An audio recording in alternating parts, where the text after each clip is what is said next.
Selamat pagi anak-anak semua. Jadi pada pertemuan kali ini melalui daring Ibu akan menjelaskan materi statistika ya. Jadi materi statistika awal yang akan Ibu jelaskan adalah diagram pencar dan regresi linear. Oke. Jadi untuk yang pertama diagram pencar atau scatter diagram. Nah, diagram pencar ini menunjukkan hubungan atau korelasi antara dua variabel ya. Nah, jadi pada diagram pencar itu akan ada titik-titik yang mana setiap titiknya itu menunjukkan nilai berpasangan yang terdiri dari nilai X dan Y, di mana nilai X-nya adalah variabel bebas, sedangkan nilai Y-nya adalah variabel terikat. Nah, untuk data yang berpasangan dalam statistika itu dikenal sebagai data bivariat ya.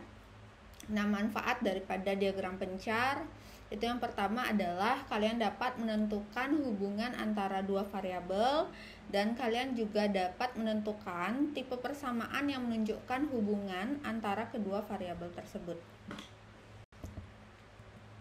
Nah, untuk macam-macam korelasi atau hubungan antara dua variabel itu ada 5. Yang pertama ada korelasi positif, kemudian ada kecenderungan korelasi positif, kemudian ada tidak ada korelasi, kemudian ada kecenderungan korelasi negatif dan korelasi negatif. Mungkin Ibu jelaskan dulu yang pertama.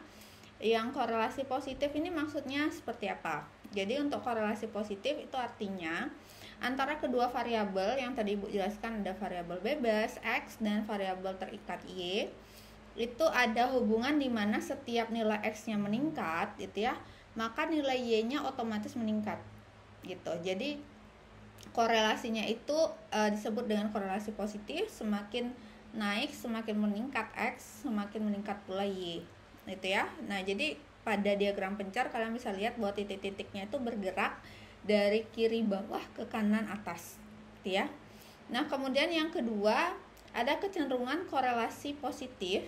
Jadi sama seperti korelasi positif tadi, dari kiri bawah kanan atas, semakin meningkat X semakin juga meningkat nilai Y-nya. Namun dia semakin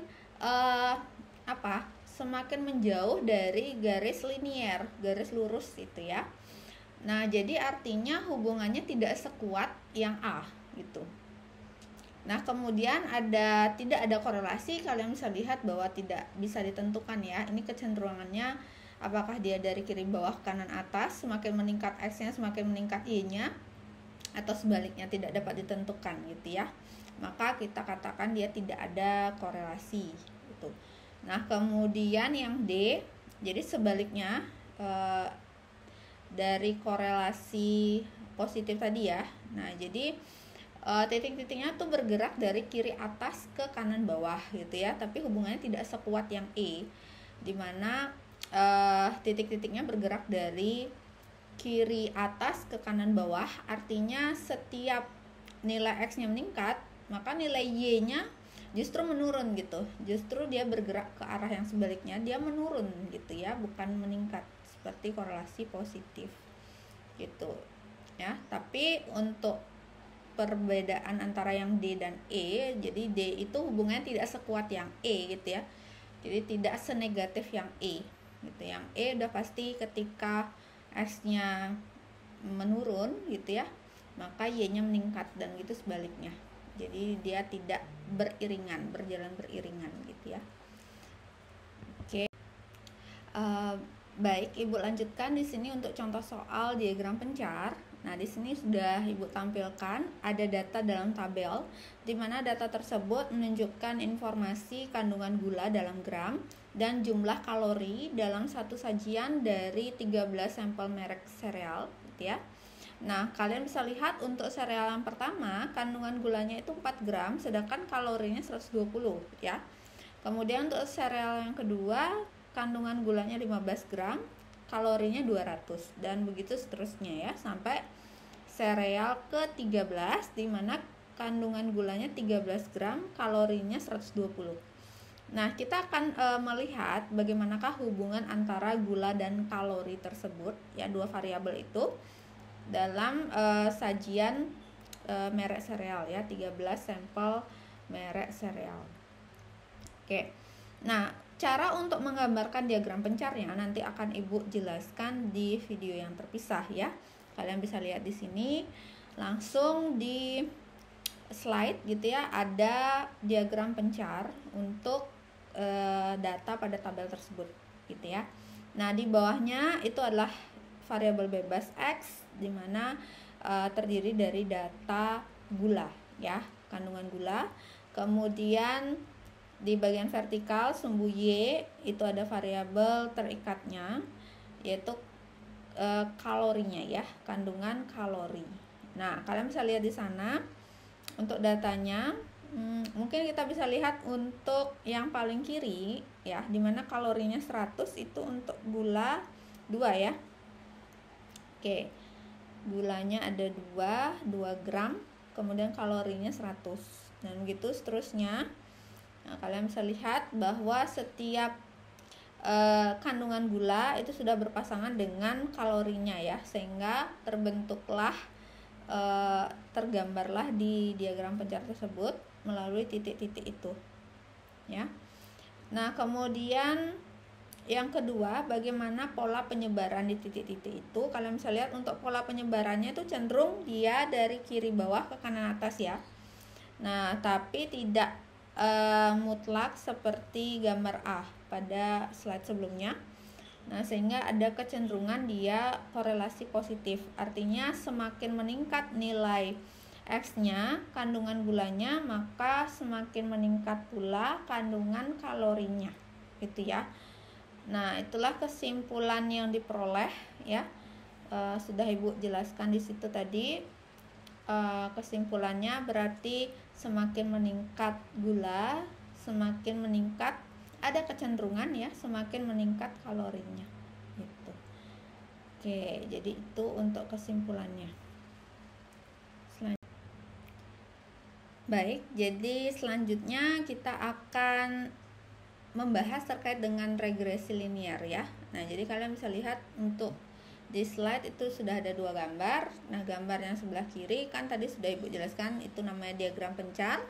Kemudian yang sebelah kanan, di diagram pencar tersebut terdapat garis-garis ya. Nah, jadi sebelum Ibu bahas terkait dengan garis tersebut, kalian perlu ketahui terkait dengan definisi dari regresi linear. Nah, jadi regresi linear adalah alat ukur yang digunakan untuk mengukur pengaruh dari variabel bebas terhadap variabel terikat ya. Nah, jadi untuk kumpulan daripada titik-titik pada diagram pencar itu dapat diwakilkan dengan suatu garis yang mana disebut dengan garis regresi. Nah, kalian bisa lihat bahwa pada gambar di sebelah kanan tersebut itu merupakan garis regresi yang dapat mewakili titik-titik pada diagram pencar gitu ya. Nah, persamaan yang digunakan untuk menggambarkan regresinya tersebut disebut dengan persamaan regresi linear. Baik, jadi untuk garis yang paling mewakili titik-titik pada diagram pencar yang memiliki pola linear adalah garis yang jaraknya dengan setiap titik itu minimum ya. Jadi kalian bisa lihat lagi untuk slide sebelumnya, di sana di diagram pencar itu kan ada beberapa garis ya. Nah, ada di antara garis-garis tersebut yang paling mewakili titik-titik pada diagram pencar, yang mana kita bisa cari garis tersebut itu dengan menggunakan metode kuadrat terkecil namanya, atau least square method. Nah, Ibu akan menjelaskan bagaimana maksud daripada metode kuadrat terkecil tersebut. Jadi kalian bisa lihat untuk yang perlu kalian cari adalah epsilon I ya, dimana epsilon ini adalah residu atau galat untuk datum ke I ya. Kalian bisa lihat pada gambar ya, bahwa di sana ada titik-titik dari diagram pencar tersebut dan ada garis. Nah, kita anggap garisnya itu adalah garis yang paling mewakili titik-titiknya ya. Jadi EI-nya epsilon I, Ibu singkat aja EI ya. Nah, EI-nya itu digambar ada E1, E2, E3, E4, E5 gitu ya. Nah, galatnya itu harus yang paling kecil di antara garis-garis yang lain gitu ya, atau jaraknya itu harus yang paling kecil gitu. Nah, EI di sini itu bisa dicari dengan rumus YI min Y topi I ya. Jadi bacanya Y topi I. Nah, EI tadi adalah residu untuk datum ke I, YI adalah nilai variabel terikat atau nilai Y untuk datum ke I. Kemudian Y topi I adalah nilai taksiran untuk Y-nya atau variabel terikatnya untuk datum ke I. Yang mana Y topi I itu dapat diperoleh dari persamaan Y topi I sama dengan A plus BXI ya. Nah, untuk garis yang menghasilkan SSE atau sum square error terkecil itu akan menjadi garis regresi linier yang mana disebut juga dengan garis best fit gitu ya. Nah, jadi setelah mendapatkan epsilon I-nya atau EI-nya tadi, nah maka kalian cari SSE-nya ya dengan menggunakan rumus sigma EI kuadrat gitu ya, dari I sama dengan 1 sampai N. Jadi kalian sum atau jumlahkan semua nilai EI kuadratnya gitu ya. Mana yang terkecil itulah yang merupakan garis best fit. Nah, selanjutnya untuk rumus kalian bisa lihat di sini. Nah, langsung Ibu tampilkan semua ya. Nah, jadi dengan perumusan konsep kalkulus untuk metode kuadrat terkecil itu diperoleh bentuk umum daripada persamaan regresi linearnya, yaitu Y topi sama dengan A plus BX gitu ya. Dimana Y topi tadi merupakan nilai taksiran untuk peubah tak bebas atau Y-nya, kemudian X-nya adalah peubah bebas, A-nya itu adalah intercept atau konstanta, kemudian B-nya itu adalah gradien atau kemiringan atau slope.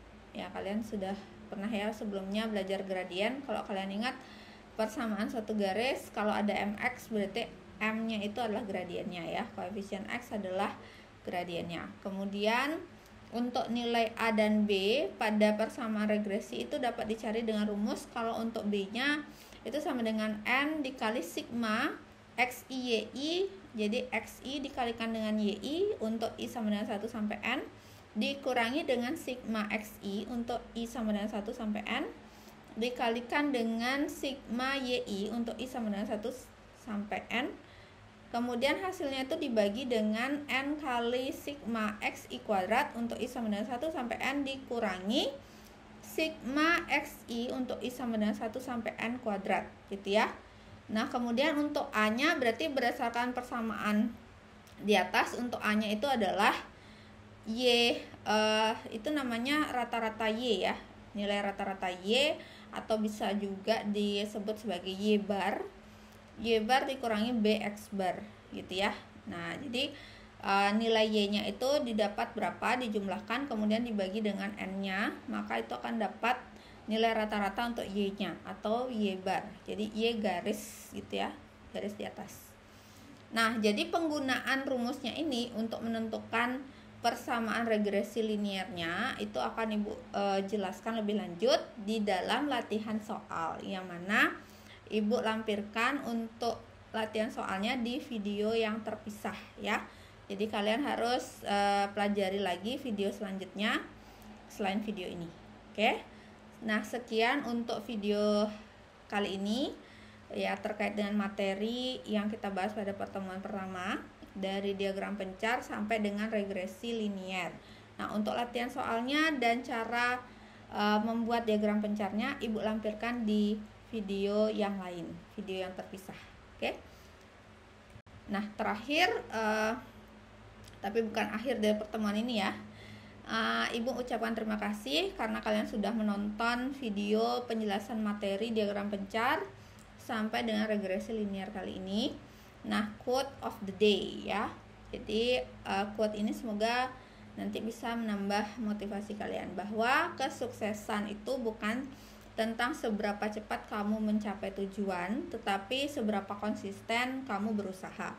Nah, kalau misalkan kalian meresapi kata-kata ini ya, kalian bisa tahu bahwa maksud dari quote ini adalah ini bukan seberapa cepat kalian bisa ya. Jadi kalian jangan langsung menyerah ketika melihat materi, langsung kalian menyerah. oh saya kayaknya nggak bisa nih, nggak bisa memahami materi ini, tidak bisa mendapatkan nilai yang bagus untuk materi ini. Kalian jangan bilang seperti itu, karena meskipun kalian lambat dalam memahaminya, yang terpenting adalah kalian mau berusaha dulu ya, karena nanti ketika kalian sudah berusaha untuk belajar, untuk memahami, kalian pasti bisa pada akhirnya, meskipun tidak mungkin secepat teman kalian yang lain, tidak apa ya. Jadi kesuksesan itu bukan tentang seberapa cepat kamu bisa memahami, tapi seberapa konsisten kamu berusaha untuk terus belajar. Oke? Nah, sekian untuk video kali ini. Terima kasih.